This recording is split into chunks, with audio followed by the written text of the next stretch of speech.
అప్పుడే భూమి కొన్ని వస్తువుల పేర్లు చెప్పి వీటిని భూమి మీద ఎవడు పెడతాడో ఆచ్ఛాదన లేకుండా, అంటే కింద ఏదైనా వెయ్యకుండా పెడితే వాడికి ఆ వస్తువు యొక్క అనుగ్రహము లభించకుండుగాక, వాడి ఐశ్వర్యము తొలగిపోవుగాక అని వరం అడిగింది.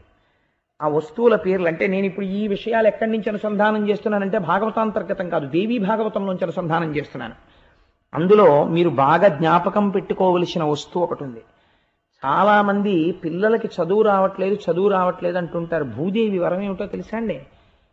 కూర్చుని చదివేటప్పుడు పుస్తకాన్ని నేల మీద పెట్టకూడదు. పుస్తకాన్ని నేల మీద పెట్టి వెళ్ళిపోతే, అందుకే ఒక అలవాటు చేసుకోవాలి.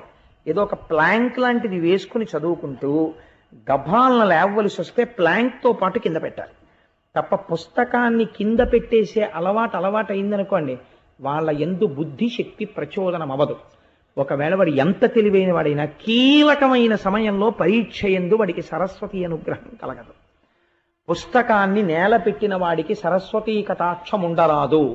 శంఖమును నేల మీద ఎవడు పెడతాడో వాడి ఇంట మంగళం ఉండరాదు. ఎవడు తులసిని పువ్వుల్ని నేల మీద పెడతాడో వాడి ఇంట పూజలు దేవతలు స్వీకరించరాదు. శివలింగమును నేల మీద ఎవడు పెడతాడో అటువంటి వాడి ఇంట దేవతలు నివసించరాదు. భూదేవి వరాలు అడిగింది.